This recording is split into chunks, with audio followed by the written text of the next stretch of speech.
everyone has strengths and weaknesses. So if you start focusing now on your weaknesses, you're toast, frankly. You got to lean into your strengths, and your weaknesses will resolve themselves over time. But don't allow yourself to have imposter syndrome and to feel like you're not the smartest person in the room. This is The Talent Show, a new podcast series from FT Talent, a hub of innovation from the Financial Times. It's hosted by under 30s for the under 30s around the world. This second series is about all the aspects the FT organization is covering today, from editorial to development, from data to talent. I am Virginia Stagni, and this is a guide we designed to inspire you to be the one driving innovation and change. Welcome to the show.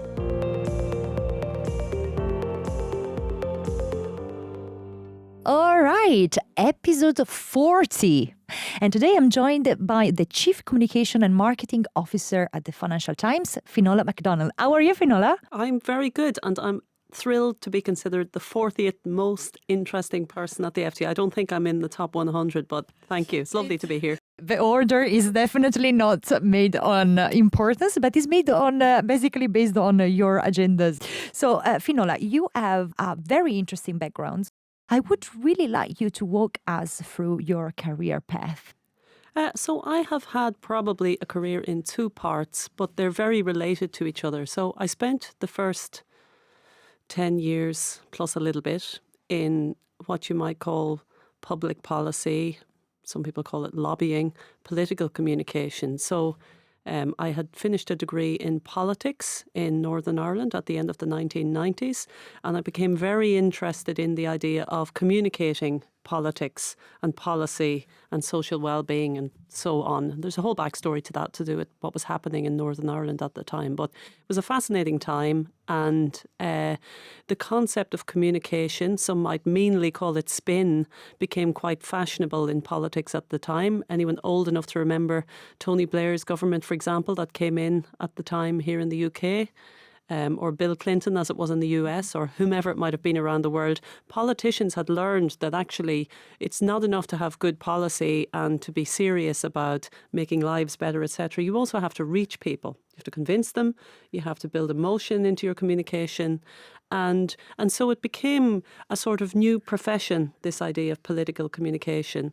And I was very taken with that. So I did a master's at the time, was lucky enough to be able to do that in public relations, and spent then about 10 years working in communication of stuff to do with public policy. So in an adult education charity to begin with, in Scotland, and then gradually I moved into like a business rep group, and then I was in Brussels working as a lobbyist with the EU communication. So you're combining there an interest in politics and economics and all of those good nerdy things with an interest in making that real and making it tangible for people and making it a bit interesting.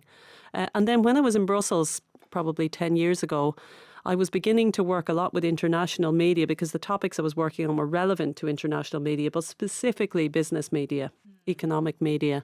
And a very good friend of mine from CNBC, which is an American news media brand, came and we had lunch together in Brussels. And I said, you know what, I really enjoy my work, but I wasn't quite happy with where I was in terms of living. I moved to Brussels at the wrong time. And he said, why don't you come and work with us in London? We have a role. And I'm summarising a little bit, but over I came to London, and I have spent the second part of my career, about 10 years now, in business news media, working on the communication side. So taking that kind of core grounding in politics and economics and wonky, I'm a bit of a policy wonk person, and moving then into the place where you're trying to make that content appealing to audiences around the world. So two slightly different parts to the journey, but they're completely related, and you wouldn't find me working in an entertainment media company. That's not my bag at all. What interests me is the kind of content that a publisher like the FT produces, and then trying to make it more appealing to a bigger range of people. So that's it in a nutshell. What has been maybe the most challenging thing that you needed to look at in the past few years here at FT? I mean, it's an interesting one working in communications in a media house. It's different than, let's say, for the sake of argument, you're the communications person at, I don't know, a shoe company. The shoes don't speak. You are quite in control of the agenda of the organisation. And even though now in the era of social media, customers are more interactive and you can't entirely set the agenda, nevertheless, if the company speaks, you have probably orchestrated that. You are coordinating that. You know when you want to say something and how you want to say it. So you can plan quite well and think about your launches. The thing about media is that I don't control the voice of the FT. When I get up in the morning, hundreds of journalists have already set the tone for the day by publishing whatever the relevant story is, or they've done podcasts, or they've been on the BBC talking about our stories. So you're herding. It's more of a shepherding role than it is. You might say I like to lead from behind. It's more that you're trying to find the tone of the day and help amplify big stories that are out there. So big investigations, for example. We have a big investigation this week about a chap in the City of London who's appears to have been misbehaving badly in his organisation and is in trouble because he had a spread in the FT. Also, the company Wirecard, German company that the team brought down. Those are big stories. You want the world to hear about them. So we try to think as a team, how do we make that reach further than the FT? How do we get other business channels to cover that? Where can we muster spokespeople around the world and so on? And then on the brand side, I do that too. It's similar. You're trying to find highlights from within the journalism that you can amplify. But I would say the biggest challenge is it's less political. It's more about scale and breadth. So news moves really quickly. And the FT is also a complicated business with many different sections to it. So what I find most difficult is giving everybody the time they deserve and the attention they deserve and the publicity, if you like, that they deserve. But still, you have to be able to control the number of things coming out of the organisation on any given day, because otherwise it's really confusing for listeners or for, consumers of news if you're trying to promote 10 different things at once or 10 different products in different markets. So I would say the biggest challenge that I have every day is trying to deploy a bit of diplomacy to make sure that everybody understands who's at the front of the pack at that particular time and why. And actually an interviewee for a job recently gave me a great expression. Cappy, if you're listening, thank you. She talked about using her no capital wisely. And I think that's the biggest challenge, is saying no wisely and carefully, and not always saying no to people, but actually helping, whether it's a journalist or a business person on any given day, understand why we can't give them a lot of attention and why they're not the subject of a press release, because on that particular week there's some other product or service or story that we're trying to promote. So it's more about the politics of managing internal relationships than it is about big crises, in the sense of, when an oil company gets in trouble because they're putting black smoke into the air. We luckily don't have those kinds of crises at the FT, really. You mentioned something very interesting here. You said different products, our portfolios in different markets. How do you adapt and change the way of communicating depending on where the news needs to land? Well, that's a very interesting topic. And yeah, it's one of the reasons we're at the FT, because, if you're in a domestic setting, you don't get quite as much challenge in terms of thinking about markets and thinking about audiences. It depends how you look at it. If we think about branding, so we also run the brand advertising work of the FT. So you're trying to make the FT known to audiences around the world. That's a totally different challenge depending on what country you're in, because the FT, for example, is very well known here in the UK. Most people on the street could identify the FT. They may not be reading it, they may not be super fans, but they'll know what it is. They'll have a general concept that the Financial Times is a publication that many people working in business will consume. If you go to a market like the US, and especially if you leave the major cities, many people won't have heard of the FT at all. So the brand work we do in the UK, for example, is about trying to make the FT interesting and intriguing to new generations, trying to help people understand why business content is relevant to them. So for this audience, for example, why a younger person should be reading the FT, how it will help their career, what the specific products are that are useful to you if you're in your 20s and you're thinking about moving up the ladder. Whereas in the US, you're literally saying, this is the Financial Times, it is a business publication, it is politically independent, you should have a look. But you don't even begin to touch upon what is inside it. It's a pure awareness play. So those kinds of things are different in market. And then styles are different. One of the things that's interesting at the FT is that we're owned by a Japanese company. So we spend a lot of time in Japan. And it's less important now at the FT. But when I was in broadcast TV, Japan was an interesting market because it's really considered slightly inappropriate and unusual to take part in broadcast TV opportunities. You know, CEOs are much less egotistical. They don't want to be on the public airwaves building a profile for themselves. It's all about the corporate. Whereas in the States, everybody wants to be on TV. People are clamoring to be in your studio and be famous. So you think about different ways of communicating and you think about different ways of promoting stories in those markets. So there's a huge breadth. We could talk all day about this, but it is one of the things that makes life interesting for us. There's never a similar campaign in a similar market. Let's imagine that some of our listeners might be very interested in the comms and marketing department and joining your team. So for the FT, what is your best tip to be prepared for a role in your team, especially for junior roles? What are you looking for? Mainly, I'm looking for I'm looking for a certain attitude or spark. That's very difficult thing to explain in a way, but I remember I famously hired a guy who walked in for his interview, and as he was prepping to sit down, I watched him. He rolled up his sleeves, and there was something about the way he rolled up his sleeves as he sat down and opened his laptop, and I thought, there's the guy. It was just I thought, here's a guy who's literally walked in ready to go. He really wants this. I could sort of sense it in him. And it's that level of proactivity because frankly, at the beginning of your career, you won't be certain what you want to do. You might think you are, but you won't. And you won't be certain what you're really good at, what your superpowers are. So I think it's about being a bit of a hustler, being positive, being proactive, finding a way around, and being able to show that if you're doing an interview. And that's really about, it doesn't matter so much what you've done in your life or what you've studied, but it's the attitude with which you've done that, you know, a positivity, an ability to overcome hurdles, and a little bit of resilience, I think. And sometimes you have to build that. But if you can talk in an interview about those kinds of attitudes and challenges you've overcome and things that you went off and did, no matter what the odds were, that's always very impressive. And that helps you stand out from people with really impressive CVs and exam results. But, you know, frankly, everybody has good exam results nowadays. So you stand out in the sense that you're going to give it your all. And you're going to try and fit in no matter what you find. This year is a very important one for the Financial Times, is 130 years of Pink. Do you want to talk a bit about that and how relevant it is for a legacy brand that is moving a bit into the digital product, but still has that FT Pink that everyone smells, sees and reminds?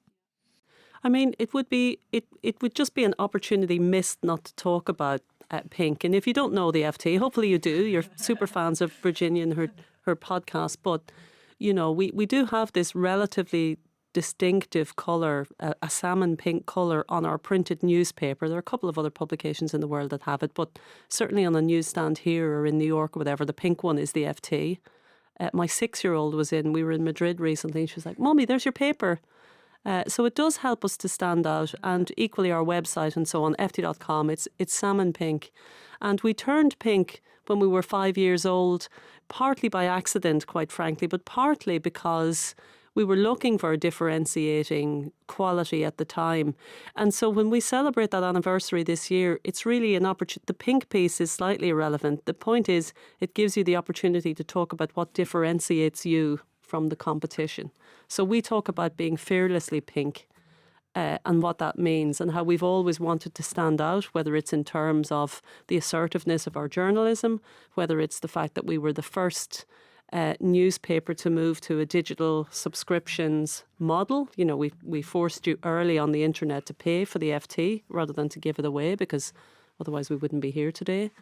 We have done many firsts down the years in terms of our business and our brand. So it's a nice opportunity to remind people, especially those who've joined recently, what the heritage of the company is. And you'll see lots of luxury brands like, fashion brands and so on do this all the time. They talk about their heritage. But equally, you're saying we've carried that heritage into the modern era, and now you'll find this FT Pink in apps and online and so on. It's not a dead thing. It's a very much a living thing. But it is about the uniqueness of the FT. And if you work in any brand around the world, that's what you're always trying to do. Find the unique selling proposition and talk about it. So yes, happy anniversary to us, and thank you for bringing that up. It's a favourite topic. We did, and you guys worked quite a lot on another side of the audience engagement that it's kind of stereotypically related to pink. And I wanted your opinion on this. From your standpoint and with your team, how do you make the FT more attractive for women? And how are you trying to engage with branding opportunities, more women out there to read the Financial Times? Yeah, it's a very interesting topic indeed. So I guess there are a lot of challenges with, as you call it nicely, a legacy brand, a brand that's been around since the Victorian era, the late 19th century.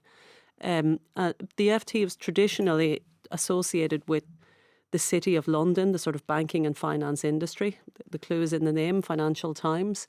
And those are very male-dominated spaces and male-dominated industries. So it's not surprising that through history our readership has mainly been a male readership. And equally, our staffing and a lot of our journalists were male for similar reasons, people coming and going out of financial services and so on.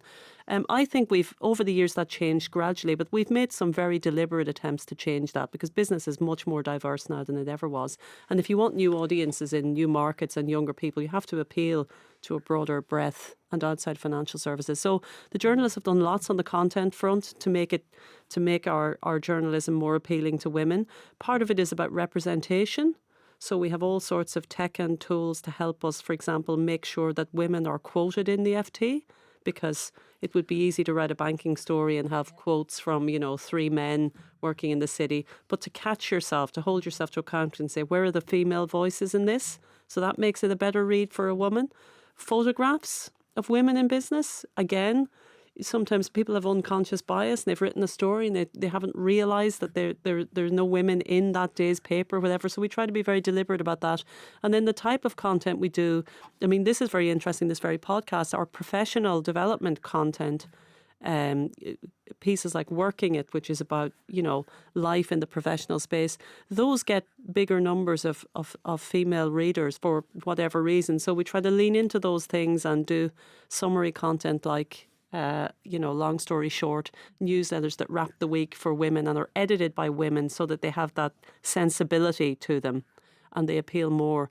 But actually, generally, like all aspects of diversity, the more you lean into being more women accessible, the more you make yourself generally more appealing anyway to younger people, to people outside finance, because actually it's about slightly de-jargonizing what you do, and it's about where the brand shows up. So we try to show up at sponsorships and partnerships and things that are not traditional.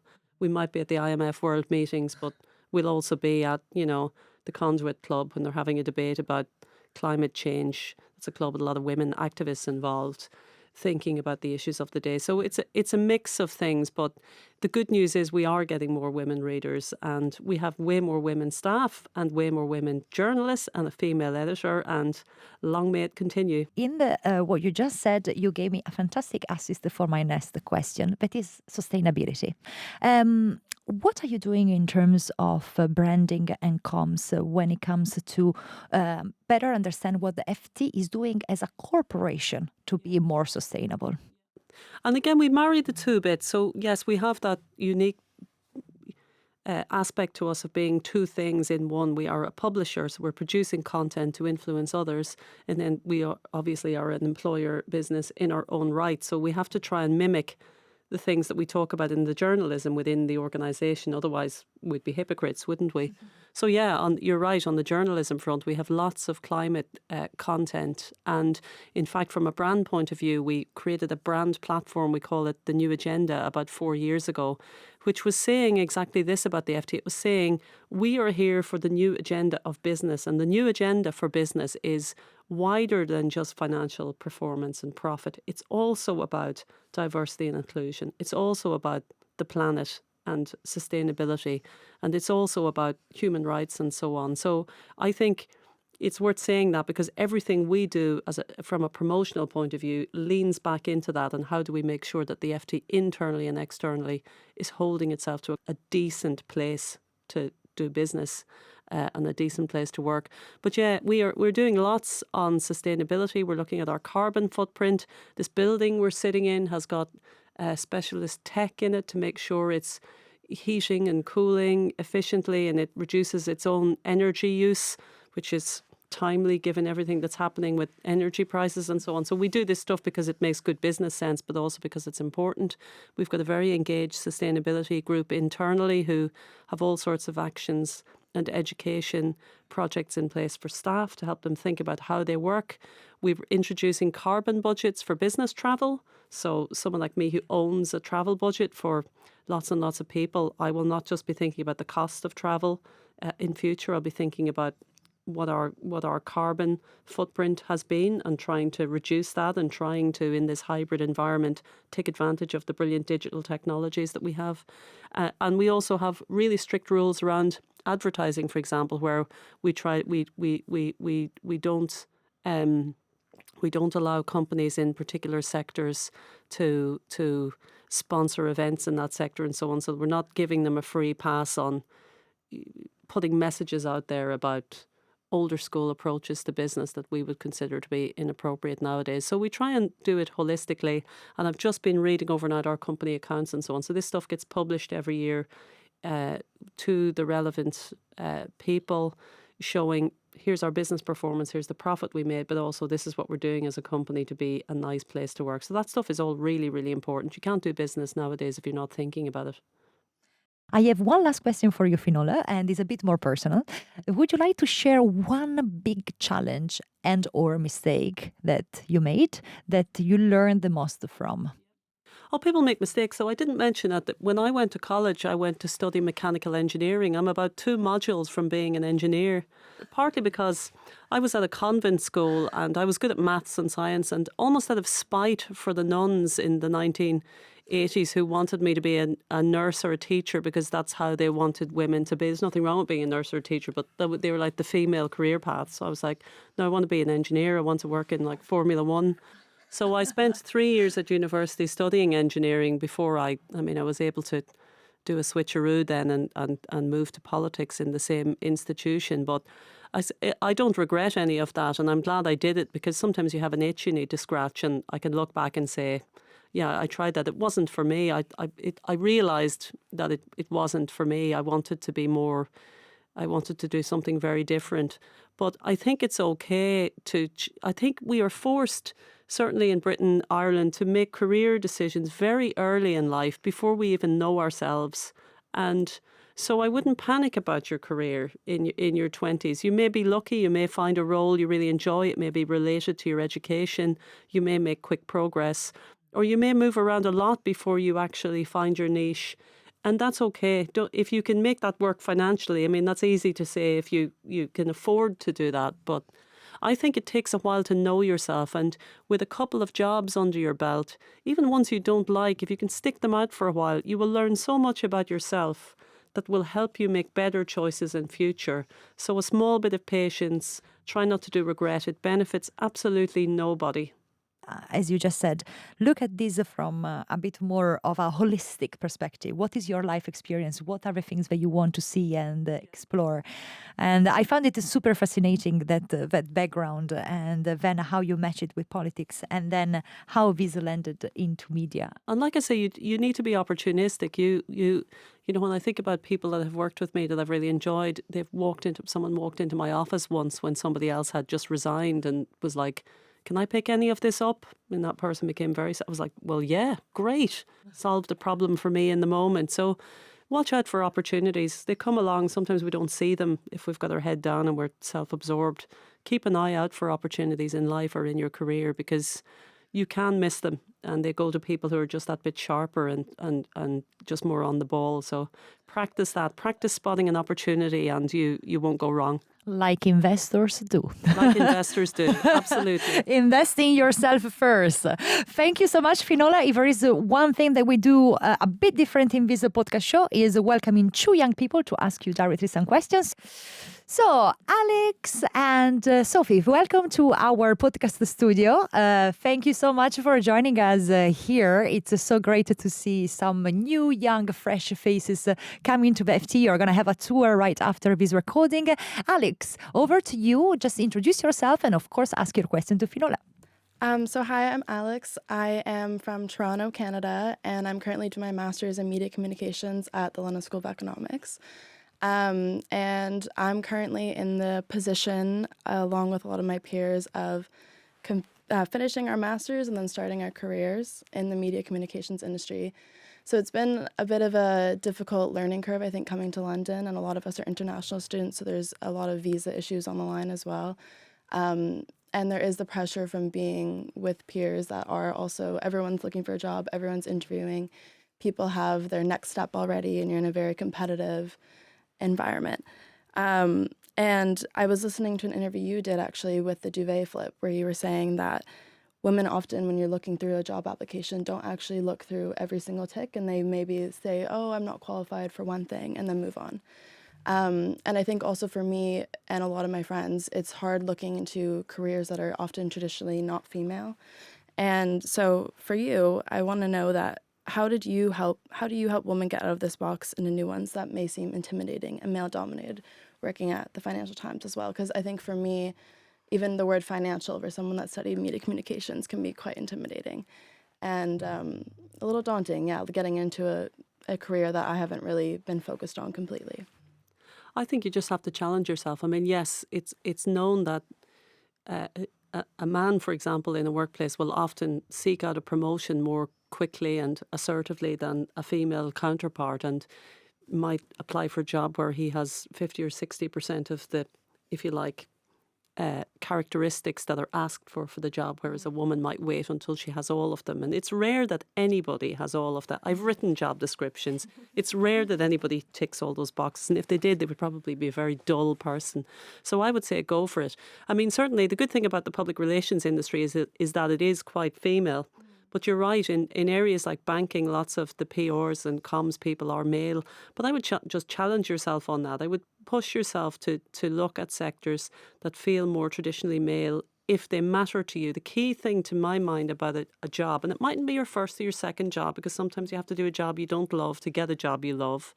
But if you're passionate about the thing or the cause, for example, if it's climate change, and you want to go and work in an energy company to understand more about energy, climate issues, etc., then you will learn it. Push yourself to learn about the topic and be interested and be passionate, because in communications or in brand marketing, passion and understanding and creativity of the issue are things that you have to have. You can't learn them. You can learn technical skills. You can learn how to, write something or package something or design it or whatever. So I would think about the bit that you already have, that you care about, and chase that. Anything that's like technical, you can learn it later. Amazing. Thank you. And then within that, how do you feel that you are disrupting the finance space in this male-dominated industry? Oh, wow. Well, that's a funny question in a way, because I'm in public relations, which is quite female, but and the media industry, my peers are a mix, I suppose, of male and female as I think about them. And brand is certainly quite female dominated in London. So I'm not sure I'm entirely disrupting within my own world, but in somewhere like the Financial Times, I'm just lucky. I happen to be here because I studied and I care about politics. I care about public policy. I care about macroeconomics, that big word, but the world economy and stuff. So I'm a bit of a wonk. So I'm able to hold my own. I'm not intimidated by, we have some of the most expert people in the world here to talk about global economics, but I just don't allow myself to be intimidated by their knowledge, because there are many things I can do that they can't do. So I think it's just remembering that everybody is different, and some people will lean into a particular area of expertise and other people won't. Everyone has strengths and weaknesses. So if you start focusing now on your weaknesses, you're toast, frankly. You got to lean into your strengths, and your weaknesses will resolve themselves over time. But don't allow yourself to have imposter syndrome and to feel like you're not the smartest person in the room. Amazing. Thank you. Lovely. Sophie, over to you. My name is Sofia Spasenoska. I recently graduated from King's College London with a master in emerging economies and international development. And I also work at the Department of Communications at the LSE on a media literacy project and the 20th anniversary that I'm organizing. My question today, I was wondering, is how do you expect that AI will impact marketing in the news industry, in a sense that, do you think that the industry can keep up with the misinformation and disinformation AI can spread, basically? Will this infrastructure sustain this, or are changes needed? An excellent question, Sophie. And having said that, I'm not easily intimidated. My brain is slightly running for an answer to that. Yeah, look, AI is... technologies in particular come as huge fads. Like AI is suddenly the thing everybody is talking about, and it will have its moment, and it certainly isn't going away. But I think we're all thinking really hard about it right now, almost too early. We don't, as non-specialists, non-AI geeks, know its full potential. So it's quite hard to give you a definitive answer about where this all goes. I will say that it, of course, has the potential to really enhance creativity. It can be helpful in marketing campaigns and so on, with the data side of things, with helping to number crunch really quickly, helping to identify audiences. It can do a lot of that kind of process efficiency work that could free creative people up to do that more thoughtful and emotional side of things. So there's definitely potential there. But I don't think we know yet what it is. I think in an organisation like this, our primary concern right now is to sort of ensure that our journalism is not tainted by AI, that readers of the FT still know they're reading human-generated content that's read by and signed off by editors. And that's where the fake news piece comes in.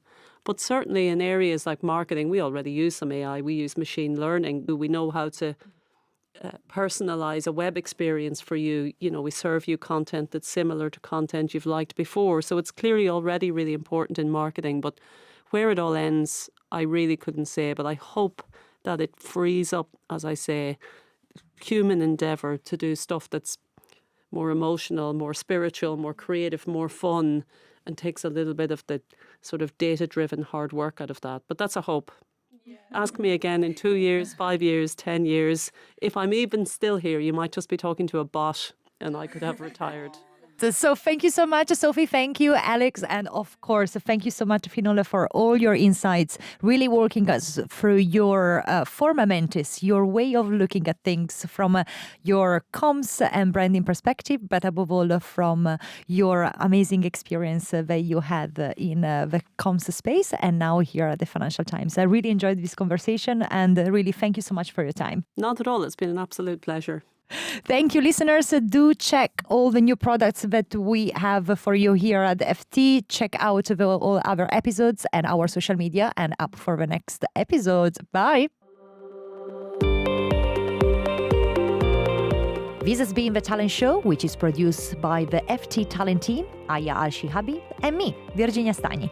Our podcast producer, editor, and sound engineer is Arturo Ochoa, and our social media producer is Letizia Clementi. Our music is by Dennis Kishuk. Check out all of the Talent Show episodes at fttalent.ft.com. Subscribe wherever you get your podcast, and follow FT Talent on socials for updates.